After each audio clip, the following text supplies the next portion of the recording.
Before we start, a quick note. This episode is for young people aged 13 and over. It talks about consent, relationships, pressure, online safety, and some grown-up topics. All of it is very honest and without the drama. If you're a parent listening first, thank you. This is a good one to share with your teenager, or listen to it together if that works for you. I say 13 plus, that's kind of the minimum age, but we are generally looking at kind of 14, 15, 16 and older. There's never too late to have this conversation. Even if they're going off to university this September, would be a good conversation for them to have. If you're a young person listening on your own, then this one is for you. Let's go. Okay. Let's start with the definition of what consent actually is. Consent means that everyone involved is something genuinely wants to be there, freely, without pressure, without feeling like they have to, without worrying about what happens if they say no. That's it. That is the whole consent thing. But let me break it down a little bit more because the details really matter. Consent has to be freely given. What I mean by that is nobody is being pressured, manipulated, guilted, or worn down. If someone keeps asking after you've said no, or makes you feel bad for saying no, or tells you that everybody else is doing it, or that you would if you really liked them, that's not consent, that's pressure. And pressure is not a yes, even if the person eventually stops saying no. Consent also has to be informed. What I mean by that is everybody involved understands what they're agreeing to. If someone is tricked, lied to, or not given the full picture, that is not consent. And we're going to have a look at what that looks like in real life. Consent has to be enthusiastic. This is the one thing that changes everything for me. Consent is not the absence of no, it's the presence of a yes, a real hell yes, this is what I want. If someone is silent or goes along with something without really engaging or seems uncertain, that's not a yes. That's a maybe at best. A maybe is not good enough. Consent can be withdrawn at any time. This for me is really important. Agreeing to something does not mean agreeing forever. Anyone can change their mind at any point, and when someone says stop or I don't want to anymore, that has to be respected. Immediately, no questions, no negotiations. In fact, if they do, check out that they're okay. Consent has to be specific. Saying yes to one thing does not mean saying yes to everything. Yes to kissing is not yes to anything else. Yes is something once. It is not yes to always. Every situation, every time. So let's have a look at what consent looks and sounds like in real life. Okay, let's make this real, because knowing the definition is one thing, knowing what it actually looks like in real life is another.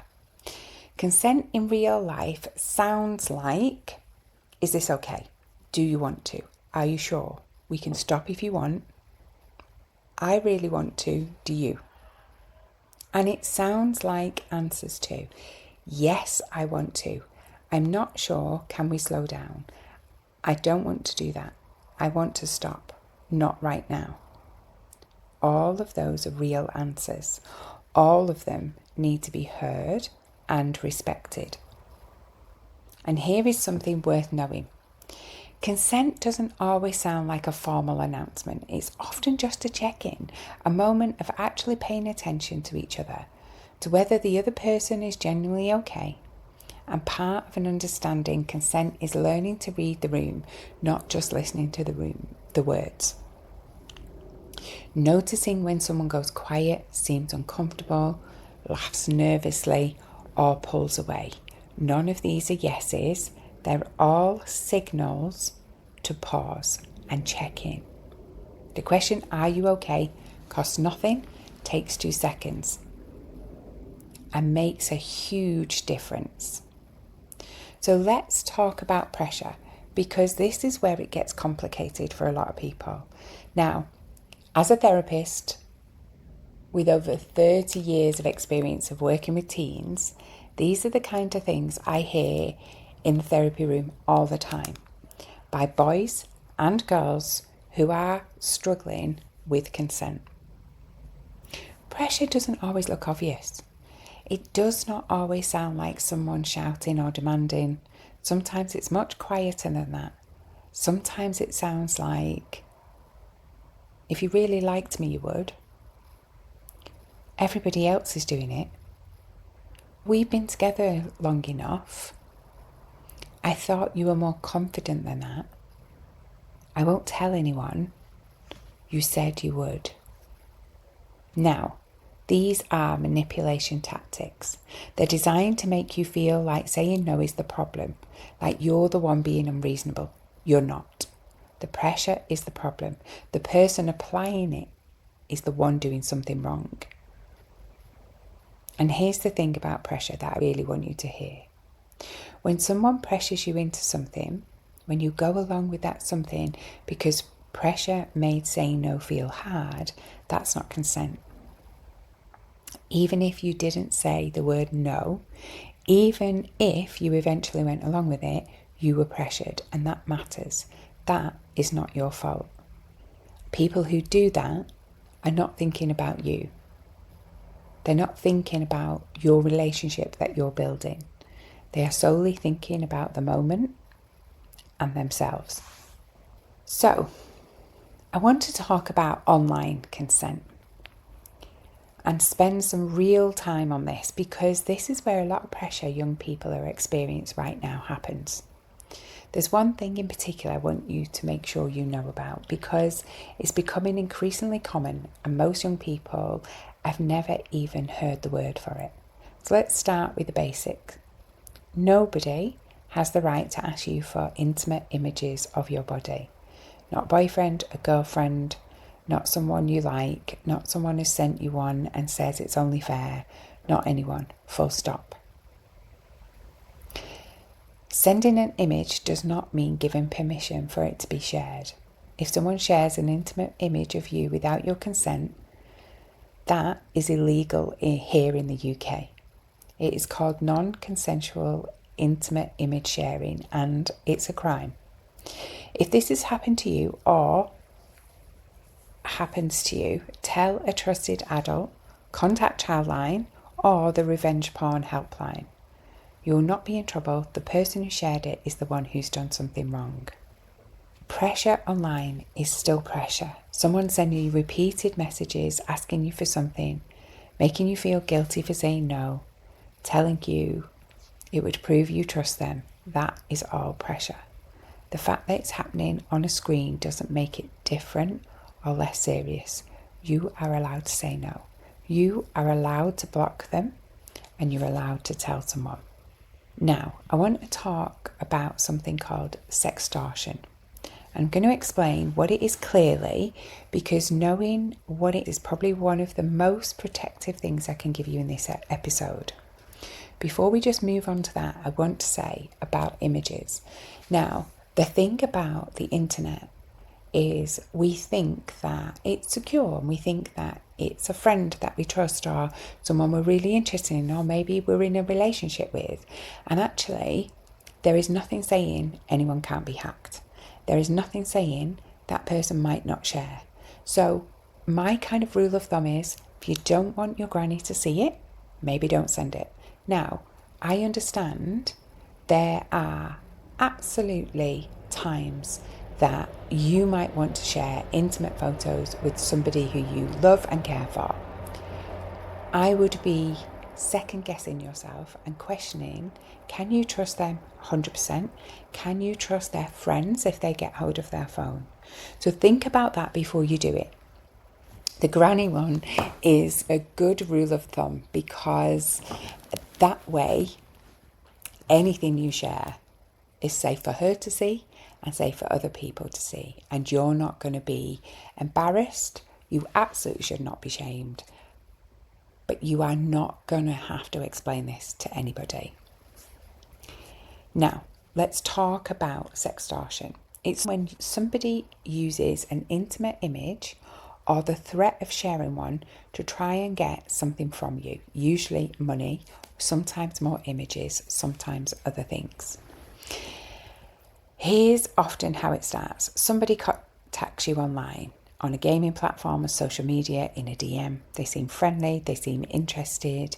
The conversation becomes a little flirtatious and they send you something intimate and encourage you to send it back. And then, once they have an image, everything changes.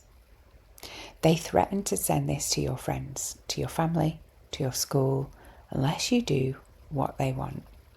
This is sextortion. And it's happening to more and more young people across the UK every single day. It's not rare. It's not something that only happens to other people. And it's not your fault if it happens to you. I'm going to tell you a little case study, one of my clients, one of my students, and then I'm going to tell you how, if you find yourself in this situation, what you can do. So we're going to call this person Jacob. That's not his real name. Jacob had been messaging somebody who he thought was the same age as him. They'd sent a couple of photos and he then sent one back. Now, what then happened is he was then hacked and pictures, intimate pictures, and I'll leave that to your imagination to imagine what it was, but intimate pictures were then sent to his granny, who was connected to him on Instagram, his mum, and some friends. Now, what they wanted was for him to send money to them for them to stop. Now, as it happened, it all worked out, and thank goodness his granny or his mum and dad didn't see it, nor did they know about it. It was something that he brought to me. And this is the advice that I gave him. Now, luckily, he had supportive friends and he was able to do something about it. But this is the advice I will give you. If you ever find yourself in a situation, do not pay. I know it feels like that's the safest thing to do, but it isn't. Paying does not make it stop. It almost always makes it worse because now they know you'll pay and they'll ask for more money. Don't send more images for the same reason, doesn't make it stop, and they've just got more evidence. Don't delete the messages. As hard as it is to look at them, they are evidence, and keep hold of them. Tell somebody immediately, a parent, trusted adult, a teacher. I know that feels terrifying, and I know you might be scared of what they'll think or what will happen, but in honesty, most teachers, there's lots of people already will have told them, because this is happening in schools and colleges, universities up and down the country. If you feel like you can speak to your mum and dad about it, and you know what, they were young once, they might not have done this, but they've done something equally daft without thinking, or got caught up in something that they thought was genuine. Because yes, in hindsight, you might think it's a daft decision, but at the time, you're invested in this person and hopefully in this relationship. And the fact that it's not real or it's somebody trying to take advantage of you is not fair. Now, in the case of Jacob, it was a team of people that weren't even in this country. That's what they did. They went out to scam people to see how much they could get. So, the people running these operations, and they are an operation, even though it feels personal, even though it feels like it's a girl or a boy, particularly your age, reaching out to you, often it isn't. They are counting on your silence, and your silence is what gives them power. Telling someone takes that power away. Report it. That is how Jacob got around it. His friends and me reported it to the platform where it happened. Every major platform has a reporting function for this. That's how big it is. You can report it to the police. It is a crime. report it to Revenge Porn Helpline. That's what they're set up for. And the CEOP, the Child Exploitation and Online Protection Command, which deals specifically with this kind of harm. We will put the details in the show notes. Most important thing, which I really want you to hear, you're not the one that did something wrong. You were manipulated by someone who does this deliberately to multiple people as a way of making money or gaining control. You're not stupid, you're not daft, you're not to blame. You were targeted by someone who knew exactly what they were doing. This is why I'm telling you about it, not to frighten you, but because knowing it exists, knowing what it looks like and knowing what to do if it happens means you're significantly more protected than if nobody mentioned it to you. And let's be honest, parents, and if you're a parent listening to this, we don't want to think that's going to happen to our kids, so we don't talk about it, but it's really important that we do. A word to you about who you talk to online. Not everyone online is who they say they are. This is not a reason to be frightened of the internet, but it's a reason to be thoughtful and mindful about it. Someone who is moving very quickly to intimacy, someone who's asking you for images early on, someone who seems a little too interested too fast, someone whose profile doesn't feel quite right, not many photos, recently created, no real connections that you can see. And I'm going to be honest, sometimes if they see you as a target, they will befriend friends of yours to try and make sure that you see them as a connection. So reach out to those friends and go, how do you know these people? Trust your gut, trust your instinct. If something feels slightly wrong, that is worth listening. Just be aware, just pay attention. If someone online asks you for an intimate image, the answer should always be no. Always. Regardless of who they say they are, regardless of what they've sent you, and regardless of how the conversation has gone up to now. No image is worth what can happen next. One more thing about online content. If someone sends you an intimate image of another person without that person's consent, even if it's a friend, don't share it. Delete it. It does not matter who sent it or why. Sharing it makes you part of the harm. And depending on the age of the person in the image, sharing it can be a serious criminal offence. And we don't want that for you. For when somebody shared it with you and it's just a laugh, if they take it seriously and take it to the police, you then become part of it. Okay, consent goes both ways. I want to be really clear about something. This episode is not just about protecting yourself. It's about how you treat other people too. Consent goes both ways, always. That means paying attention to the people you're with in any situation. Actually want to be there, check in, notice, making it genuinely safe for them to say no without anything bad as a result. It means understanding that someone's going along with something is not the same as wanting to be there. It means knowing that if someone seems uncertain, the right thing to do is pause and ask, not keep hoping for the best and keep going. It means never pressurizing someone. Never making someone feeling like saying no will cost them the relationship or your opinion of them or their reputation. Because here's the truth. If someone only stays with you because they feel like they have to, that's not a relationship. That's not real connection. That's just one person having power over another. And that's not really what any of us want. What we want, what everyone usually wants, is when they're honest, is to be with people who genuinely want to be there, who choose us, who choose, when they say yes, it means yes. And that's only possible when no is real too. So make the no real for you and for everyone around you. I want to say something before we finish. For anyone who's listening to this and thinking about something that's already happened to them, if something happened to you that you didn't want, if you were pressured or manipulated, or if somebody didn't stop when you wanted them to, or if they're threatening you right now with an image, I want you to hear this clearly. This was not your fault. Hear that again. This was not your fault. Doesn't matter what you were wearing, where you were, whether you had said yes to something before, or whether you froze instead of saying no out loud, whether you sent something you now wish you hadn't, none of that is your fault. You're allowed to tell someone, a parent, a teacher, a trusted adult.